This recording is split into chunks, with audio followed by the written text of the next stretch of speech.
तो यार आज की क्लास में हम लोग पढ़ने वाले हैं एक्सरसाइज 1.3 का आपका 7th क्वेश्चन। ठीक है, स्टार्ट करने से पहले यार आप सभी का वेलकम है एक बार फिर से आपकी स्टडी गर्ल फैमिली में। ठीक है, तो आइए अब हम क्वेश्चन को स्टार्ट करते हैं।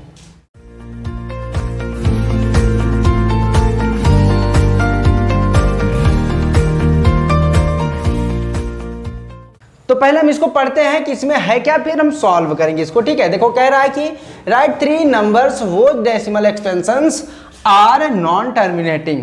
तो यही कह रहा है कि भाई आपको थ्री नंबर्स लिखने हैं जिसके कि जो एक्सपेंशन होंगे डेसिमल वो क्या होंगे, नॉन टर्मिनेटिंग। तो इसके पहले वाला जो क्वेश्चन था यानी कि 6th क्वेश्चन था यार, हम लोगों ने टर्मिनेटिंग का पढ़ा हुआ था। तो ये क्या होते हैं टर्मिनेटिंग एंड नॉन टर्मिनेटिंग, इसको समझ लेते हैं।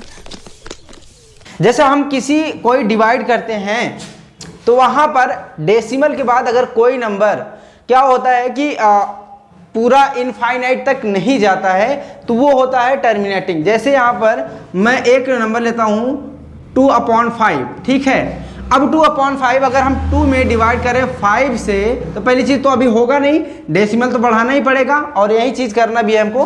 देखो यहाँ पर अगर हम डेसिमल बढ़ाकर 0 बढ़ाते हैं तो ये हो जाएगा 20 और ये हो गया 5 4 जा 20। ये देखो कैंसिल हो गया, पूरा का पूरा डिवाइड हो जा रहा है। ठीक है, तो जब भी आपको ऐसा मिले वो होता है टर्मिनेटिंग। ठीक है, और नॉन टर्मिनेटिंग इसी का उल्टा होता है, यानी कि कोई नंबर आएगा मान लो 7 5 6 समथिंग आता है तो वो बार बार रिपीट होता जाएगा। जैसे यहाँ पर अभी आया है तो उसके बाद चाहे जो भी नंबर हो, ये एक एग्जाम्पल लेकर के बता रहा हूँ, हो सकता है कि कुछ और भी आए। ठीक है, ये तो बस ऐसे ही बता रहा हूँ। तो ये जैसे ये नंबर लिखा हुआ है हो सकता है कि यहीं से रिपीट होना लगे। ठीक है, या फिर कभी कभी आपने देखा होगा 7 7 7 अगर 6 6 6 इस तरीके से नंबर आता ही जाता है तो वो ऐसे ही अगर आपको मिलता है तो वो क्या होगा आपका नॉन टर्मिनेटिंग।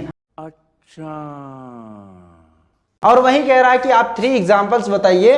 ठीक है, राइट 3 नंबर्स वो decimal expansions are non terminating, तो आपको बताना है। ठीक है, अब देखो यहां पर समझते हैं कि नॉन टर्मिनेटिंग के जैसे हमको करना है तो वो क्या होंगे। पिछले क्वेश्चन में यार हम लोगों ने ये भी पढ़ा हुआ था कि जब भी Q की जगह पर 2 या 5 का मल्टीपल होगा तो वो टर्मिनेटिंग ही आएगा। जैसे यहाँ पर P/Q है तो यहाँ पर आपका क्या आएगा, अगर Q की जगह पर 2 और 5 का मल्टीपल है तो वहां पर एक श्योर है कि वहां पर मल्टीपल ही टर्मिनेटिंग ही आपका आएगा ये एक्सपेंसेस, ये ध्यान रखना।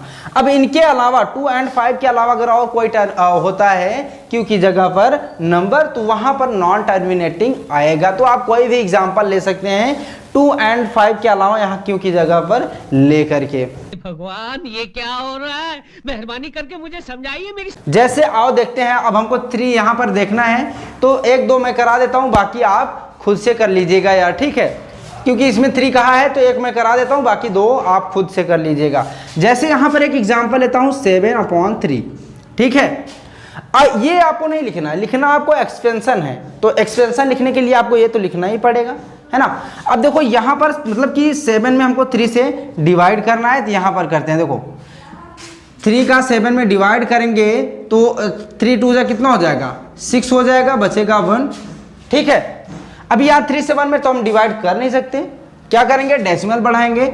यहाँ पर आपका हुआ 0, 3 3 जा कितना हो जाएगा 9। ठीक है, अब 10 में से 9 माइनस करेंगे कितना आएगा 1, फिर आ गया 1। अब इसका मतलब है कि यहाँ पर हम फिर 0 बढ़ाएंगे और यहाँ पर आपका कैसे आ जाएगा 3 3 3 3 3 और ये इनफाइनाइट तक जाता जाएगा। देखो ये खत्म नहीं हो रहा है। ठीक है, तो इसका मतलब है कि ये आपका क्या हो जाएगा, एक तो पहले से मिल गया नॉन टर्मिनेटिंग। ठीक है, तो ये क्या हो गया आपका 2.333 या फिर ऐसे भी आप 3 बार भी लगा सकते हैं, कोई दिक्कत नहीं है। जो भी नंबर रिपीट हो रहा है उसके ऊपर आप बार लगा देंगे तो उसका मतलब वही होता है जो यहाँ पर लिखा हुआ है। ठीक है, तो ये आपका एक क्वेश्चन हो गया। दूसरा क्वेश्चन ऐसे ही आपको खुद से सोच कर लिख लेना है यार। ठीक है, बस ये ध्यान रखना कि जो Q है उसकी जगह पर 2 या 5 का मल्टीपल ना हो, जैसे 4 ना हो, 8 ना हो, 12 ना हो, ये सारे नंबर्स ना हो। ठीक है, जैसे अभी हम बात करते हैं एक और एग्जांपल मैं ले लेना, थोड़ा सा समझते हैं उसको। मान लेते हैं यहाँ पर 11/7 कर देते हैं, ठीक है। यहाँ पर देखो 5 नहीं है क्यों की जगह पर, या फिर 2 का मल्टीपल नहीं है, ठीक है। 5 का भी मल्टीपल नहीं होना चाहिए, जैसे 5 का मल्टीपल 10 है, 15 है, इस तरीके से नहीं होने चाहिए नंबर। तो यहाँ पर 11/7 है, तो थोड़ा सा हम इसको भी करके देखते हैं। जैसे 7 से अगर 11 में हम डिवाइड करेंगे तो पहली चीज़ तो एक बार जाएगा, यहाँ पर बचेगा आपका 4। 7 से 4 में डिवाइड नहीं कर पाएंगे, डेसिमल बढ़ाएंगे, यहाँ पर हो गया आपका 40, ठीक है। अब यहाँ पर कितना बार जाएगा आपका 5 बार, ठीक है, 35 हुआ, ठीक है। अब यहाँ पर अगर माइनस करते हैं 10 में से 5 माइनस करेंगे तो 5 और यहाँ पर 0 ही बचेगा, ठीक है। अब यहाँ पर 0 उतारते हैं तो कितनी बार जाएगा 7 बार। 7 7 जा कितना हो जाएगा 49, यहाँ पर बचा आपका 1, हो सकता देखें, ठीक है। नीचे आपको दिख रहा है कि नहीं दिख रहा है, यहाँ पर आ गया आपका 1। अब यहाँ पर हमको वही करना पड़ेगा, 0 बढ़ाना पड़ेगा, तो 7 1 जा 7 हो जाएगा। अब ये जो नंबर्स आ रहे हैं ना यार, ये कुछ दूर तक तो ऐसे लिखते जाएंगे और बाद में क्या होगा, यही नंबर फिर रिपीट होने लगेंगे। आप ये करके देखिएगा, बस इतना ही मैं बताऊंगा, ठीक है। जैसे अभी यहाँ पर ये नंबर्स आए हैं, हो सकता है कुछ और अभी आगे आए, तो ये क्या होंगे आगे चल करके रिपीट होने लगे। मान लो यही आ रहा है, एक सपोज कर लो कि यही आ रहा है, तो आगे चलकर क्या होगा, फिर 5 7 1 5 7 1 इस तरीके से रिपीट होने जाएंगे। मतलब कहने का मतलब यही है कि ये ख़त्म नहीं होंगे, ठीक है। उन्हीं को कहते हैं नॉन टर्मिनेटिंग। तो एक मैंने कर दिया है, दूसरा भी हम थोड़ा सा कर दिए हैं, इसको आगे करके चेक कर लेना क्या मैं झूठ बोल रहा हूँ कि सच बोल रहा हूँ, ठीक है। और इसके अलावा एक जो बचेगा उसको यार तुम खुद से करके देखना, ठीक है। तो ये था आपका यार 7th क्वेश्चन, जो कि बहुत ही इजी था, कोई इसमें हैरान वाली बात नहीं थी कि इसमें कोई ऐसा हो कि हमको बहुत कठिन लगता हो, ठीक है। तो खुद ही कर लो। नहीं तो यार आज की क्लास में हमको इतना ही करना था यार।